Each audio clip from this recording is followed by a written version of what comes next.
Dirige Camila Zuluaga. A las 12 del día, 1 minuto, arrancamos con las noticias del mediodía. Slobodan Wilches tiene los titulares a esta hora. Mucha atención, Ecuador impone aranceles del 30% a Colombia. El presidente Daniel Noboa asegura que toma la decisión ante la falta de respuesta del gobierno nacional, del gobierno Petro, para enfrentar las estructuras criminales en la zona de frontera.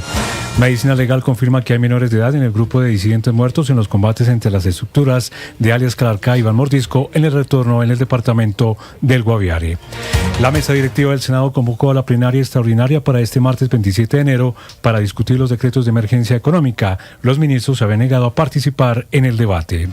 Sigue la guerra en el departamento del Cauca. Las disidencias de las FARC atacaron en las últimas horas el corregimiento del Plateado del municipio de Argelia. Un policía resultó herido.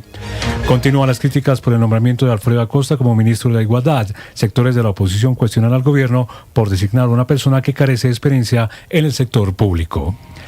La Defensoría del Pueblo, en un mensaje al ministro de Salud, Guillermo Alfonso Jaramillo, le pide al gobierno nacional que deje a un lado las declaraciones indolentes y asuma la grave situación financiera que afronta la nueva EPS en varias regiones del país. Son las 12 del día, 2 minutos, y la noticia más importante a esta hora en Colombia tiene que ver con el gobierno de Ecuador, que nos impuso aranceles del 30% a Colombia. El anuncio lo hizo el presidente Daniel Noboa a través de su cuenta de X, argumentando la falta de reciprocidad de nuestro país para enfrentar a las estructuras criminales en la zona de la frontera. Laura Labarte, ¿cómo así? ¿Cómo que nos ponen 30% a las exportaciones a Ecuador? Camila, así es, y es que justamente esta medida es tomada, según como lo menciona el presidente ecuatoriano Daniel Noboa, por la falta de reciprocidad justamente y acciones firmes de la lucha en contra del narcotráfico. Por esta razón se impone este arancel del 30%. Por medio de redes sociales señaló, abro comillas, hemos hecho esfuerzos reales de cooperación con Colombia, incluso con un déficit comercial que supera los $1.000 millones anuales. Pero mientras hemos insistido en el diálogo, nuestros militares siguen enfrentando a grupos criminales atados al narcotráfico en la frontera sin cooperación alguna, cierro comillas.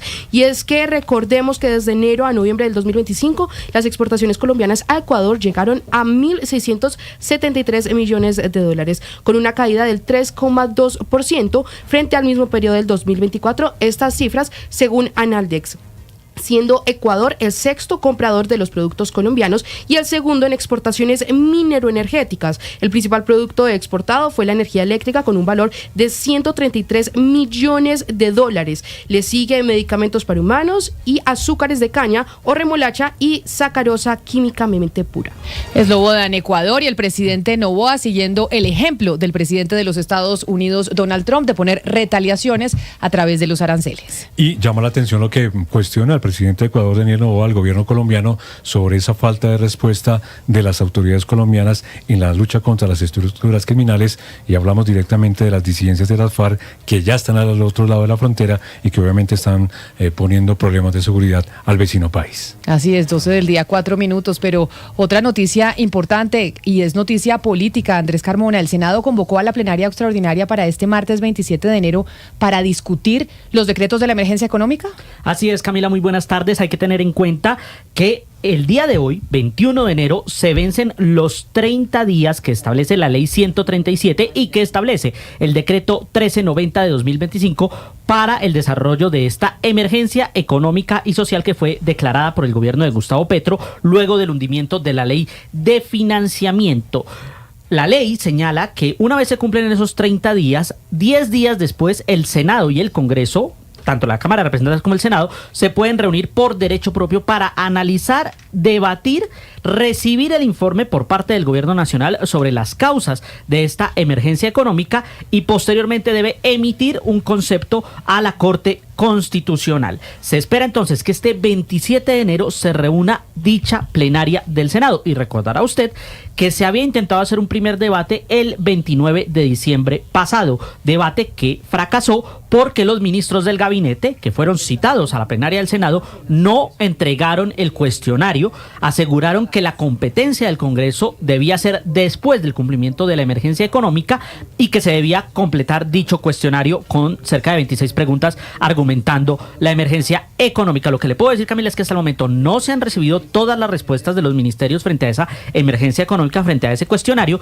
y ya se cumplió el tiempo de la ley, por lo que el 27 de enero veremos si llegan los ministros o no a la plenaria del Senado. Gracias, Andrés. Y la otra noticia del día, la revelación que hace Medicina Legal en los últimos minutos confirma que hay menores de edad en el grupo de los 26 disidentes que murieron en esos enfrentamientos que se han registrado y que se registran en el retorno del departamento del Guaviare entre las estructuras de alias Iván Mordisco y alias Calarcá, que se disputan esa zona del país. Calila Peña. Medicina Legal confirmó que entre los 26 cuerpos recuperados tras los recientes enfrentamientos armados en zona rural de El Retorno Guaviare se encuentran 4 menores de edad. El balance forense da cuenta de que un hombre y 3 mujeres menores, dentro de un conjunto de víctimas que ingresaron para su identificación a la Dirección Seccional Meta en Villavicencio, procedentes del área rural de ese municipio. De acuerdo con la información oficial, a la fecha se ha logrado identificar plenamente a 24 de las 26 personas fallecidas. Las 2 restantes continúan sin establecer su identidad mientras avanzan los procedimientos técnicos y administrativos correspondientes. Del total de cuerpos abordados, 21 corresponden a personas de sexo masculino y 5 a personas de sexo femenino. Una vez concluida la fase de identificación, la entidad iniciará los procedimientos administrativos para la entrega digna de los cuerpos a sus familiares. 12 del día, 7 minutos. Y hablando de orden público, un policía herido y daños en fachadas de viviendas y un colegio dejó un nuevo ataque terrorista de las disidencias de las FARC contra el corregimiento del Plateado en el Cauca. Hugo Mario Palomar. La explosión que sacudió en las últimas horas al corregimiento del Plateado, municipio de Argelia, Cauca, se registró entre un colegio y las viviendas de la población civil. Una camioneta cargada con explosivos y cilindros explotó a pocos metros de la estación de policía antes de que los terroristas la activaran contra ese objetivo. Un policía resultó levemente herido. Mientras tanto, en zona urbana de Suárez, Cauca, permanecen tropas del ejército verificando posibles artefactos explosivos abandonados en las calles del municipio. Aquí está la brigada 29 del departamento de Cauca. Nos encontramos en el municipio de Suárez descartando una acción terrorista con parte de explosivos, dando parte de sin novedad a la comunidad de este hermoso municipio. Según las autoridades, estas acciones terroristas son parte de la estrategia criminal de las disidencias de alias Iván Mordisco, grupo que controla la minería ilegal y el tráfico de drogas en el departamento del Cauca. 12 del día, 8 minutos, y continúan las reacciones sobre el borrador de decreto del Gobierno Nacional que reduce el límite de inversión externa de los fondos de pensiones. En las últimas horas, la Cámara de Comercio Colomboamericana, AmCham, advierte que los ahorros que tienen los colombianos en los fondos privados no pueden ser utilizados como una caja menor por parte del Gobierno Nacional. Sebastián Martinelli. La presidenta ejecutiva de la Cámara Colomboamericana, María Claudia Lacutir, se pronunció a propósito del borrador de decreto del Gobierno Nacional con el que buscarían reducir el límite de inversión externa de los fondos de pensiones. Lacutir asegura que traer la inversión pensional del exterior no es mover una cuenta, es desarmar estrategias que ya están generando rendimiento para rearmarlas en un mercado local mucho más concentrado. Adicionalmente, dijo que el ahorro pensional es sagrado y no puede ser caja ni variable de ajuste. Recordemos que el nuevo límite propuesto sería del 30% frente al límite actual, que es del 48.8%. 12 del día, 9 minutos, y sectores políticos cuestionan la designación de Alfredo Acosta como ministro de la Igualdad. Están asegurando que Acosta no cuenta con la experiencia ni los conocimientos para ejercer el cargo. Mateo Piñeros.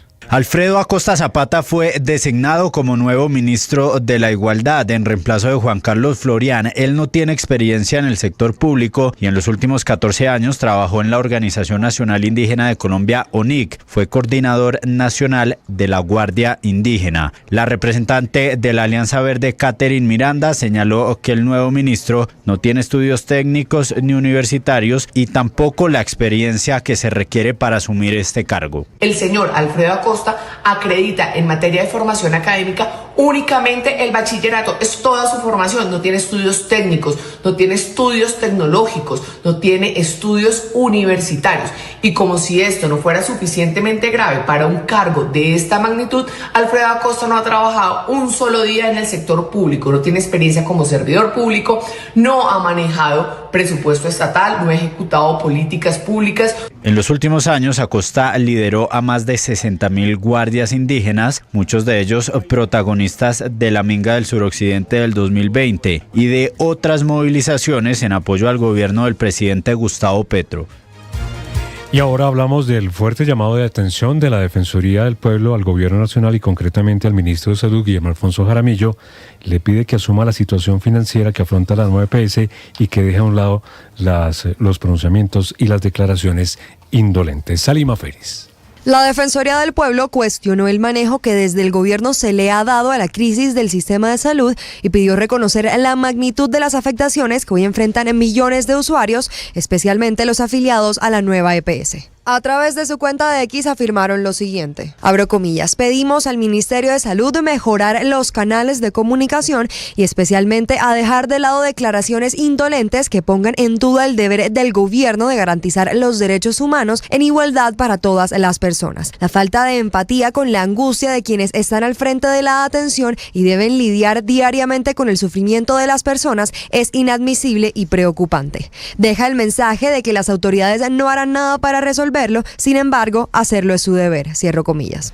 Para la Defensoría, esta medida no solo profundiza la crisis de las EPS, sino que termina afectando directamente a hospitales, clínicas y dispensarios que enfrentan dificultades para sostener la atención y la operación diaria. Aunque la problemática se extienda a todo el país, la Defensoría alertó de manera particular sobre la situación en Boyacá, Huila, Antioquia, Valle del Cauca, Santander, San Andrés y Providencia y Tolima, donde las afectaciones al derecho a la salud se estarían profundizando.